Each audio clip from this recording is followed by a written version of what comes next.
ನಮಸ್ಕಾರ ವೀಕ್ಷಕರೇ, ನಮಸ್ಕಾರ ಗುರುಗಳೇ.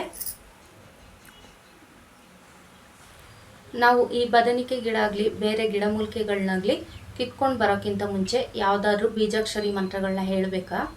ಇದು ಹೇಳೋದ್ರಿಂದ ಏನು ಪ್ರಯೋಜನ, ಹಾಗೆ ಆ ಗಿಡಗಳು ಯಾವ ರೀತಿ ಕೆಲಸ ಮಾಡ್ತವೆ ಅಂತ ತಿಳಿಸ್ಕೊಡಿ ಗುರುಗಳೇ. ಓಂ ಶಾಂತಿ.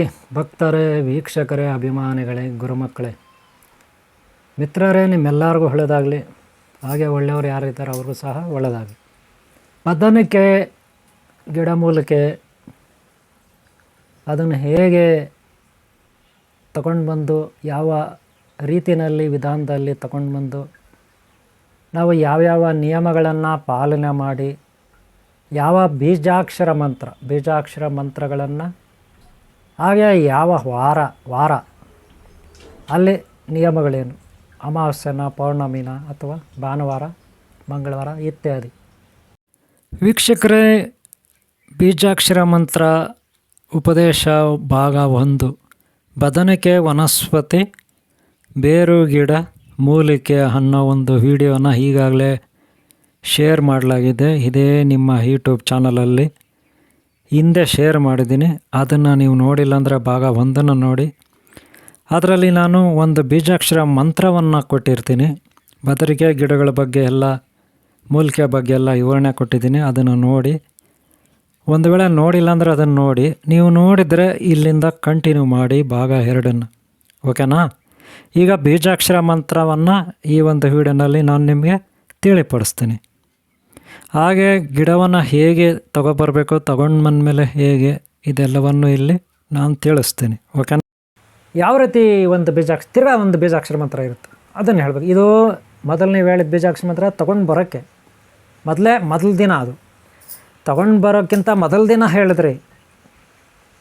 ಮತ್ತು ತಗೊಂಡು ಬರೋಕ್ಕೆ ಹೋಗ್ತಿರಲ್ಲ, ತಗೊಳ್ತಿರಲ್ಲ, ಅಲ್ಲಿ ಕಟ್ ಮಾಡ್ತಿರಲ್ಲ, ಆವಾಗೊಂದು ಮಂತ್ರ ಇರುತ್ತೆ. ಕರೆಕ್ಟು, ಆವಾಗಲೇ ನಾನು ಹೇಳೋದು ಮರ್ತೋದೆ. ಆವಾಗೊಂದು ಇರುತ್ತೆ ಕಟ್ ಮಾಡೋದು, ಆವಾಗೊಂದು ಕಟ್ ಮಾಡಬೇಕಲ್ಲ, ಆವಾಗೊಂದು ಮಂತ್ರ ಇರುತ್ತೆ. ಅದು ಹೇಳ್ಬಿಟ್ಟು ಕಟ್ ಮಾಡಬೇಕು. ಗೊತ್ತಾಯ್ತಲ್ಲ? ಕಟ್ ಮಾಡಿದಾದಮೇಲೆ ಹಿಂದಕ್ಕೆ ತಿರ್ಗಿ ನೋಡಬಾರ್ದು ನೀವು. ಮುಂದಕ್ಕೆ ಹಿಂದಕ್ಕೆ ಮನೆಯವರೆಗೂ, ಅಥವಾ ನೀವು ಯಾವುದೋ ಅದು ಎಲ್ಲಿ ಇಡ್ತೀರಿ ತಗೊಂಡೋಗಿ, ದೇವಸ್ಥಾನ ಇಡ್ತಿರೋ, ಆಶ್ರಮದಲ್ಲಿ ಇಡ್ತಿರೋ, ಮನೆಯಲ್ಲಿ ಇಡ್ತಿರೋ, ದೇವ್ರ ಮನೇಲಿ ಗೊತ್ತಿಲ್ಲ, ಹಿಂದಕ್ಕೆ ತಿರ್ಗಿ ನೋಡಬಾರ್ದು ಮನೆಯವರೆಗೂ. ಅದನ್ನು ತಗೊಂಡಾಗ ಅಲ್ಲಿ ಇಡಬೇಕು ಜಾಗದಲ್ಲಿ. ಆಮೇಲೆ ತಿರ್ಗಾ ಒಂದು ಮಂತ್ರ ಇರುತ್ತೆ, ಅದನ್ನು ತಗೊಂಡು ನೀವು ಹೇಳಬೇಕು. ಇವಾಗ ನಾನು ಸ್ಕ್ರೀನ್ ಮೇಲೆ ತೋರಿಸ್ತೀನಿ, ಅದು ಕೇಳೋವಾಗ ಏನು ಮಂತ್ರ ಅಂದ್ಬಿಟ್ಟು ನೋಡ್ಕೊಳ್ಳಿ.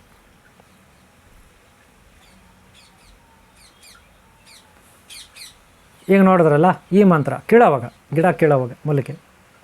ಆಮೇಲೆ ಮನೆಗೆ ತೊಗೊಂಡು ಹೋದ್ಮೇಲೆ ಏನು ಮಾಡಬೇಕು, ಮತ್ತೆ ಪೂಜೆ ಮಾಡ್ತೀರ ಮನೆಯಲ್ಲಿ ಅಲ್ವಾ? ನೆಕ್ಸ್ಟ್ ಪ್ರೊಸೆಸ್ಸು, ಮೊದಲು ಹಿಂದಿನ ದಿನ ಒಂದು ಬೀಜಾಕ್ಷರ ಮಂತ್ರ, ಆಮೇಲೆ ಕೀಳೋವಾಗ ಒಂದು ಬೀಜಾಕ್ಷರ ಮಂತ್ರ.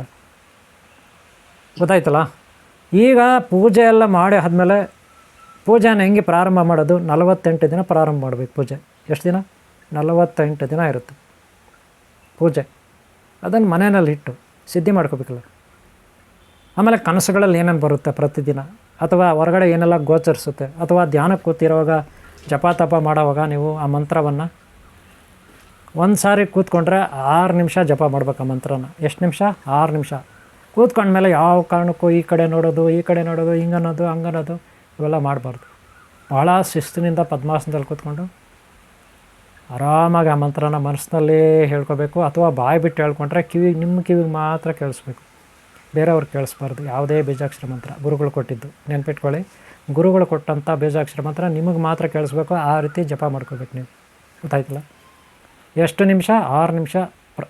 ಕಡಿಮೆ ಅಂದರೂ 6 ನಿಮಿಷ ಕಣ್ಣು ಮುಚ್ಚಿ ಅದೇ ಮಂತ್ರ ಧ್ಯಾನ ಮಾಡ್ತಾ ನೀವು ಯಾವ ಸಿದ್ಧಿ ಮಾಡ್ಕೋಬೇಕು? ಮಹಾಲಕ್ಷ್ಮೀದು ಮಾಡ್ಕೋಬೇಕಾ, ಕುಬೇರ ಮಾಡ್ಕೋಬೇಕಾ, ಯಕ್ಷಿಣಿ ಮಾಡ್ಕೋಬೇಕಾ, ಇನ್ನೇನೋ ಪ್ರತಿಂಗ್ರ ಮಾಡ್ಕೋಬೇಕಾ, ವೆಂಕಟೇಶ್ವರ ಸ್ವಾಮಿ ಮಾಡ್ಕೋಬೇಕಾ, ಶಿವ ಮಾಡ್ಕೋಬೇಕಾ, ಹನುಮಾನ್ ದೇವ್ರು ಮಾಡ್ಕೋಬೇಕಾ, ಶ್ರೀರಾಮಚಂದ್ರಪುರ ಮಾಡ್ಬೇಕು. ಈಗ ಏನೋ ಒಂದು ನಿಮ್ಮದೇ ಅದು ಒಂದು ಮಂತ್ರ. ಸಚ್ಚಿಂದ್ರಾದಿ ದೇವತೆಗಳಿದ್ದಾರೆ, ಬ್ರಹ್ಮಶಕ್ತಿ, ಹರಿಶಕ್ತಿ, ಶಿವಶಕ್ತಿ, ಶ್ರೀ ಗಣೇಶ ಶಕ್ತಿ, ಕುಮಾರಸ್ವಾಮಿ ಶಕ್ತಿ ಇತ್ಯಾದಿಗಳು. ನಿಮಗೆ ಏನು ಬೇಕೋ ಆ ಮಂತ್ರನ ಗುರುಗಳ ಹತ್ರ ದೀಕ್ಷೆ ಪಡ್ಕೊಂಡು ಅದನ್ನಿಲ್ಲಿ ಇವಾಗ ಬದನಿಕೆ ಗಿಡ ಮೂಲಿಕೆ ತಂದು ಇಟ್ಕೊಂಡು ಆ ಮಂತ್ರನ ನೀವು 6 ನಿಮಿಷ ಜಪ ಮಾಡ್ಕೋಬೇಕು. ಎಷ್ಟು ನಿಮಿಷ? 6 ನಿಮಿಷ. ಏನಾದರೂ ಡೌಟ್ ಇದ್ದರೆ ನನಗೆ ಕಾಲ್ ಮಾಡಿ, ನಾನು ನಂಬರ್ ತೊಗೊಳ್ಳಿ, ಹೇಳ್ತೀನಿ. 6 ನಿಮಿಷ ಮಾಡಿದಾಗ 108 ಸಾರಿ ಜಪ ಆಗಿರುತ್ತೆ. ನೆನ್ಪಿಟ್ಕೊಳ್ಳಿ. 6 ನಿಮಿಷ ನೀವು ಕೂತ್ಕೊಟ್ರೆ ಕರೆಕ್ಟಾಗಿ ಒಂದು ಮೊಬೈಲಲ್ಲಿ ಟೈಮ್ ನೋಡ್ಕೊಳ್ಳಿ, ಇಲ್ಲ ವಾಚಲ್ಲಿ ಟೈಮ್ ನೋಡ್ಕೊಳ್ಳಿ. 6 ನಿಮಿಷ ಆವಾಗ ಖಂಡಿತ 108 ಸಾರಿ ಆಗಿರುತ್ತೆ. ಅದೇ ಥರ ಒಂದು ದಿನಕ್ಕೆ 5 ಸಾರಿ ಮಾಡಬೇಕು. ಕಮ್ಮಿ ಅಂದರೆ 5 ಸಾರಿ, ಎಷ್ಟು ಕಡಿಮೆ ಅಂದರೆ 5 ಸಾರಿ ಮಾಡಬೇಕು ಒಂದು ದಿನಕ್ಕೆ. ಸಾಧ್ಯವಾದರೆ 10 ಸಾರಿ ಮಾಡಿ, 1000 ಜಪ ಆಗುತ್ತೆ, 1000 ಚಿಲ್ಲರೆ ಆಗುತ್ತೆ. ಆವಾಗ ಅತಿ ಬೇಗನೆ ಫಲಕಾರಿ ಆಗುತ್ತೆ. ಆದಷ್ಟು ನಿಷ್ಠೆಯಿಂದ ಇರಬೇಕು. ಮೊದಲನೇದು ಮಾಂಸಾಹಾರ ಸೇವನೆ ಮಾಡಬಾರ್ದು. ಆದಷ್ಟು ಈ ಸಿದ್ಧಿ ಮಾಡ್ಕೊಳ್ಳೋವಾಗ ಆದಷ್ಟು ಕೆಲವು ನಿಯಮಗಳಿರುತ್ತೆ. ಡ್ರಿಂಕ್ಸ್ ಎಲ್ಲ ಮಾಡಬಾರ್ದು, ನೆನ್ಪಿಟ್ಕೊಳ್ಳಿ. ಮೋಸ ವಂಚನೆ ಇತ್ಯಾದಿಗಳು ಮಾಡಬೇಕು. ಬ್ರಹ್ಮಚಾರ್ಯ ಪಾಲನೆ ಮಾಡಿದ್ರೆ ತುಂಬ ಒಳ್ಳೆಯದು. ಮಾಡದೇ ಆದರೂ ನಡೀತೆ, ಆದರೆ ಮಾಡಿದ್ರೆ ತುಂಬ ಒಳ್ಳೆಯದು. ಗೊತ್ತಾಯ್ತಲ್ಲ. ಪ್ರಕೃತಿಯನ್ನು ಗೌರವಿಸ್ಬೇಕು. ಹಾಗೆ 48 ದಿನದಲ್ಲಿ ಯಾವುದೇ ಮರ ಗಿಡ ನೀವು ಕಡಿಬಾರ್ದು, ಯಾವುದೇ ಮರ ಗಿಡ ಕಡಿಬಾರ್ದು, ನೆನ್ಪಿಟ್ಕೊಳ್ಳಿ. ಆ ವ್ರತನಿಷ್ಠರಾಗಿರೋವಾಗ, ಓಕೆನಾ? ಇಷ್ಟು. ಇದರಲ್ಲಿ ನಿಮ್ಗೆ ಏನಾದ್ರು ಡೌಟ್ ಇದ್ದರೆ ನನಗೆ ಹೇಳ್ಬೋದು. ಆದರೆ ಪ್ರತಿ ಗುರುವಾರ ಅಥವಾ ಪೂಜೆ ಮಾಡೋ ದಿನ ನೈವೇದ್ಯಕ್ಕೆ ಪಾಯಸ, ಇನ್ನು ಸ್ವೀಟ್ಸು, ಕಡುಬು ಇತ್ಯಾದಿ ಇಡಬೇಕು. ಪುಳ್ಳೋಗರೆ ಇಟ್ಟರೆ ನಡೀತದೆ. ಗೊತ್ತಾಯ್ತಲ್ಲ. ಪುಳ್ಳೋಗರೆ, ಪಾಯಸ ಅಥವಾ ಸ್ವೀಟ್ಸ್, ಇನ್ನೇನ ಕಡುಬು ಇತ್ಯಾದಿ. ಗೊತ್ತಾಯ್ತಲ್ಲ. ನೈವೇದ್ಯ ಇಡಬೇಕು. ಇದನ್ನು ನೀವು 48 ದಿನ ಮಾಡಬೇಕು. ಆದರೆ ದಿನಾ ಪಾಯಸ, ದಿನಾ ಪುಳ್ಳೋಗರೆ, ದಿನಾ ಅದು ಇದು ನೈವೇದ್ಯ ಕಡುಬು ಅಂತಲ್ಲ. ಬುಧವಾರ ಕಡುಬು, ಗುರುವಾರ ಪುಳ್ಳೋಗರೆ, ಶುಕ್ರವಾರ ಪಾಯಸ, ಈ 3 ದಿನ. ಓಕೆನಾ? ಇಲ್ಲ ನಾವು ಶನಿವಾರ ಮಾಡ್ತೀರಿ ಪೂಜೆ ಅಂದರೆ ಓಕೆ, ಅವತ್ತು ನೈವೇದ್ಯ. ಭಾನುವಾರ ಮಾಡ್ತೀರಿ ಅಂದರೆ ಓಕೆ, ಅವತ್ತು. ಬುಧವಾರ, ಮಂಗಳವಾರ ನೀವು ಒಟ್ಟಿನಲ್ಲಿ ವಾರಕ್ಕೆ 1 ದಿನ 2 ದಿನ ನೈವೇದ್ಯ ಇರಬೇಕು. ವಾರಕ್ಕೆ 1 ದಿನ 2 ದಿನ. 48 ದಿನ ಒಳಗೆ ಎಷ್ಟು ದಿನ ಮಾಡ್ತೀರಿ ನೀವು? ವಾರಕ್ಕೆ 2 ದಿನ ಅಂದ್ರೆ 48 ದಿನ. ಓಕೆನಾ? 48 ದಿನ ಮುಗಿದ ಮೇಲೆ ನೀವು ಅಷ್ಟೊತ್ತಿಗೆ ನಿಮ್ಮ ಕನಸಿನಲ್ಲಿ ಏನು ಬಂದಿದೆ, ನಿಜ ಜೀವನದಲ್ಲಿ ಏನು ಕಾಣಿಸ್ಕೊಂಡಿದ್ದೆ, ಏನು ಸಿದ್ಧಿಗಳಾಗಿದೆ ನಿಮ್ಗೆ ಗೊತ್ತಾಗುತ್ತೆ. ಗೊತ್ತಾಯ್ತಲ್ಲ. ದಿವ್ಯ ದೃಷ್ಟಿ ನಿಮಗೆ ಬಂದಿರುತ್ತೆ. ಕನಸುಗಳಲ್ಲಿ ನಿಮ್ಮ ಕಣ್ಮುಂದೆ ಜಪ ಮಾಡೋವಾಗ, ಧ್ಯಾನ ಮಾಡೋವಾಗ ಏನು ಕಾಣಿಸ್ಕೊಂಡಿದೆ, ಗುರುಗಳ ಹತ್ರ ಹೇಳಿದರೆ ಅವರು ಅದಕ್ಕಿಷ್ಟು ಮಾರ್ಕ್ಸು ಅಂತ ಕೊಡ್ತಾರೆ. ನಿಮ್ಮ ಸಿದ್ಧಿ ಆಗಿದ್ದಿಲ್ಲ ಅಂತ ಗುರುಗಳು ಹೇಳ್ತಾರೆ. ಗುರುಗಳಿಗೆ ದಕ್ಷಿಣೆ ಆಗಬೇಕು, ಅದು ಮರಿಬಾರ್ದು. ಒಬ್ಬ ಗುರುಗಳಿಗೆ, ಯೋಗ್ಯ ಗುರುಗಳಿಗೆ ನೀವು ದಕ್ಷಿಣೆ ಆಗಬೇಕು. ಅದು ಪೂರ್ಣ ಫಲ. ಯಾಕಂದರೆ ಅದು ದೇವತಾ ಶಕ್ತಿ ನಿಮ್ಗೆ ಅಲ್ಲಿ ಥರ ಆಶೀರ್ವಾದ ವರ ಕೊಡ್ತಾರೆ. ಆದರೆ ಗುರುಗಳಿಗೆ ದಕ್ಷಿಣೆ ಆಗಲೇಬೇಕು, ಅದು ಕಂಪ್ಲೀಟ್ ಆಗಬೇಕು ಪ್ರೊಸೆಸ್ಸು. ಅದಕ್ಕೆ ಗೊತ್ತಾಯ್ತಲ್ಲ. ಇಷ್ಟು ಮಾಡಿ ಆಯಾ ಹುಣಸೆ ಮರದಲ್ಲಿ ತಂದರೆ ಏನಾಗುತ್ತೆ, ಮುತ್ತುಗದ ಮರದಲ್ಲಿ ಏನು ತಂದರೆ ಏನಾಗುತ್ತೆ, ಎಷ್ಟು ಶಕ್ತಿ ಇರುತ್ತೆ, ಬೇವಿನ ಮರದಲ್ಲಿ ತಂದರೆ ಎಷ್ಟು ಶಕ್ತಿ ಇರುತ್ತೆ ಅಂತ ಹಿಂದಿನ ವೀಡಿಯೋಗಳು ನೋಡಿ. ನಾಗರಾಜ್ ಅವರು, ಜಯಮ್ಮ ಅವರವರು ಆ ವಿಡಿಯೋಗಳಲ್ಲಿ ಹೇಳಿದ್ದಾರೆ. ಅದನ್ನು ನೋಡಿ. ಇದು ಭಾಳ ಶಿಸ್ತಿನಿಂದ ನೀವು ಮಾಡೋಂಥದ್ದು. ಈ ಬೀಜಾಕ್ಷರ ಮಂತ್ರಗಳು ನಾನು ಹೇಳಿದ್ದೀನಲ್ಲ, ಫಸ್ಟ್ ದಿನ ತೊಗೊಂಡು ಬರೋದಕ್ಕಿಂತ ಮೊದಲನೇ ದಿನ ಅಡ್ವಾನ್ಸಾಗಿ ನೀವು ಅಲ್ಲಿ ಅಪ್ಪಣೆ ಆವಾಹನ ಕೊಟ್ಟಿರಬೇಕು. ಆವಾಹನ ಕೊಡುವಾಗ ಬೀಜಾಕ್ಷರ ಮಂತ್ರ ಹೇಳಿದ್ದೀನಿ, ನೆನ್ಪಿಟ್ಕೊಳ್ಳಿ. ಆವಾಹನ ಮಂತ್ರ ಬೇಕಾ ಇನ್ನೂ ಒಂದು ಸಾರಿ ನೋಡ್ಕೊಳ್ಳಿ. ಆವಾಹನ ಕೊಡೋದು ಯಾವಾಗ? ಮೊದಲನೇ ದಿನ, ಹಿಂದಿನ ದಿನ. ನೀವು ಯಾವಾಗ ಗಿಡ ಕೀಳ್ತೀರಿ ಅದಕ್ಕಿಂತ ಹಿಂದಿನ ದಿನ ಸಂಜೆ 5:30 ಹೋಗಿ ಹೇಳಿರ್ಬೇಕು. ಗೊತ್ತಾಯ್ತಲ್ಲ. ಕರ್ಪೂರ, ಊದ್ಕಡ್ಡಿ ತಗೊಂಡೋಗೆಲ್ಲ ಪ್ರಾರ್ಥನೆ ಮಾಡಿ, ಹೂವು ಅಲ್ಲ ಒಂದು ಸ್ವಲ್ಪ ನೀರು ಹಾಕಿ ಗಿಡಕ್ಕೆ ಈ ಮಂತ್ರ ಪಠನೆ ಮಾಡಿರ್ಬೇಕು. ಹೇಳಿದ್ನಲ್ಲ ಬೀಜಾಕ್ಷರ ಮಂತ್ರ, ಸ್ಕ್ರೀನಲ್ಲಿ ತೋರಿಸ್ತೀನಿ, ಇನ್ನೂ ಒಂದು ಸಾರಿ ನೋಡ್ಕೊಳ್ಳಿ.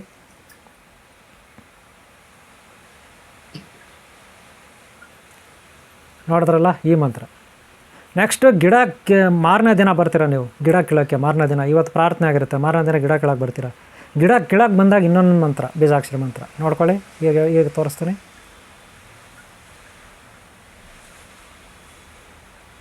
ನೋಡಿದ್ರಲ್ಲ ಈ ಮಂತ್ರ. ಆಮೇಲೆ ತಗೊಂಡೋದ್ಮೇಲೆ ಮನೆಯಲ್ಲೇ ನೀವು 48 ದಿನ ಪೂಜೆ ಮಾಡ್ತೀರಲ್ಲ, ಅದಕ್ಕೆ ಬೇರೆ ಮಂತ್ರ. ಈಗ ಗೊತ್ತಾಯ್ತಾ? ನೋಡ್ಕೊಳ್ಳಿ. ಅದು ಕೂಡ ಸ್ಕ್ರೀನ್ ಮೇಲೆ ನಾನು ಆ ಮಂತ್ರ ತೋರಿಸ್ತೀನಿ ಬೇಕಂದ್ರೆ ನೀವು. ಆದರೆ ಅದರಲ್ಲಿ ಬೇರೆ ಬೇರೆ ಮಂತ್ರ ಇರುತ್ತೆ, ನೆನ್ಪಿಟ್ಕೊಳ್ಳಿ. ಯಾಕೆ ಅಂದರೆ ಈಗ ಕೆಲವರು ಗಣೇಶ ಹತ್ರ ಸಿದ್ಧಿ ಮಾಡ್ಕೋಬೇಕು, ಕೆಲವರು ಹನುಮಾನ್ ಹತ್ರ ಸಿದ್ಧಿ ಮಾಡ್ಕೋಬೇಕು, ಕೆಲವರು ಲಕ್ಷ್ಮೀ ಹತ್ರ ಮಾಡ್ಕೋಬೇಕು, ಕೆಲವು ಶ್ರೀಮನ್ನಾರಾಯಣ, ಬ್ರಹ್ಮಾಜಿ, ಸರಸ್ವತಿ, ವಿಘ್ನೇಶ್ವರ, ಕುಮಾರಸ್ವಾಮಿ ಇತ್ಯಾದಿ ಹನುಮಂತ ದೇವರು ಇತ್ಯಾದಿ ಇರುತ್ತೆ. ಕಾಳಿ, ಮಹಾಕಾಳಿ, ಪ್ರತ್ಯಂಗಿರ ದೇವಿ, ಯಕ್ಷಿಣಿ ಇತ್ಯಾದಿ ಇರುತ್ತೆ. ಅದಕ್ಕೆ ಬೇರೆ ಬೇರೆ ಮಂತ್ರಗಳಿರುತ್ತೆ. ಅದಕ್ಕೆ ನಾನು ಯಾವ ಮಂತ್ರ ತೋರಿಸೋದಿಲ್ಲಿ ಕಷ್ಟ ಆಗುತ್ತೆ. ಅದಕ್ಕೆ ಬೇಕಾದವರು, ಇಲ್ಲ ನಿಮಗೆ ಯಾವುದು ಮಂತ್ರ ಇಷ್ಟ ಬರುತ್ತೆ, ಗಣಪತಿದು ನಿಮ್ಗೆ ಯಾವ ಸಿದ್ಧಿ ಬೇಕೋ ಆ ದೇವ್ರ ನೀವು ಪಠನೆ ಮಾಡಿದ್ರೆ ನಡೀತದೆ. ಪೂಜೆ ಮಾಡೋವಾಗ ಎಷ್ಟು ದಿನ? 48 ದಿನ. ಎಷ್ಟೆಷ್ಟು ನಿಮಿಷ? ಕನಿಷ್ಠ 6 ನಿಮಿಷ ಕೂತ್ಕೋಬೇಕು. ಗೊತ್ತಾಯ್ತಲ್ಲ. ಅದಕ್ಕೆ ಮೇಲೆ ಎಷ್ಟನ್ನ ಕೂತ್ಕೊಳ್ಳಿ, ನೋ ಪ್ರಾಬ್ಲಮ್.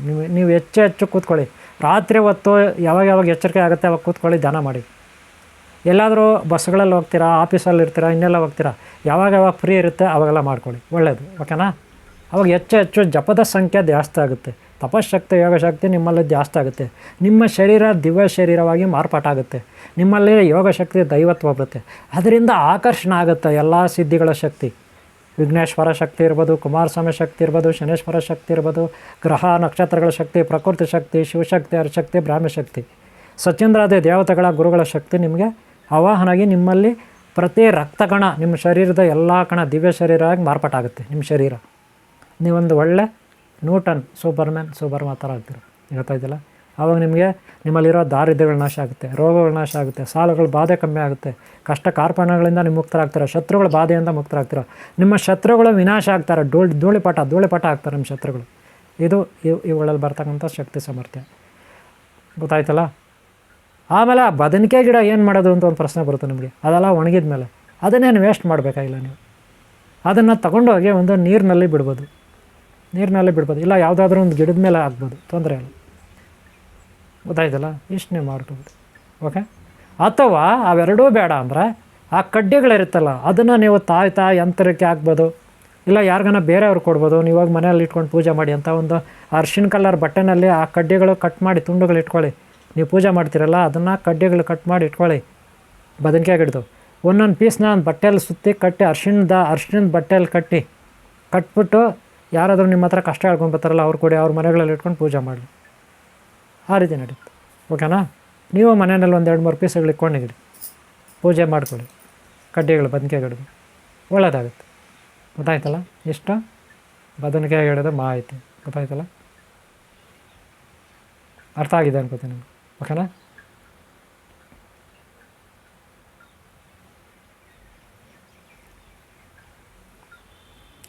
ಓಂ ಶಾಂತಿ ವೀಕ್ಷಕರ ಭಕ್ತರ ಅಭಿಮಾನಿಗಳೇ, ನಿಮ್ಮೆಲ್ಲರೂ ಒಳ್ಳೆಯದಾಗಲಿ, ನಿಮ್ಗೊಳ್ಳೆಯದಾಗಲಿ.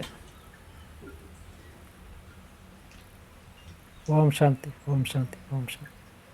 ಈ ಚಾನಲ್ನ ನೀವು ಸಬ್ಸ್ಕ್ರೈಬ್ ಮಾಡ್ಕೊಳ್ಳಿ. ಹಿಂದಿನ ವೀಡಿಯೋಗಳು ನೋಡಿ, ಮುಂದಿನ ವೀಡಿಯೋಗಳು ನೋಡಿ. ಒಂದು ಲೈಕ್ ಮಾಡೋದು ಮರಿಬೇಡಿ. ಇಲ್ಲಿವರೆಗೂ ನೋಡಿದ್ರೆ ವೀಡಿಯೋನ ಒಂದು ಲೈಕ್ ಮಾಡಿ.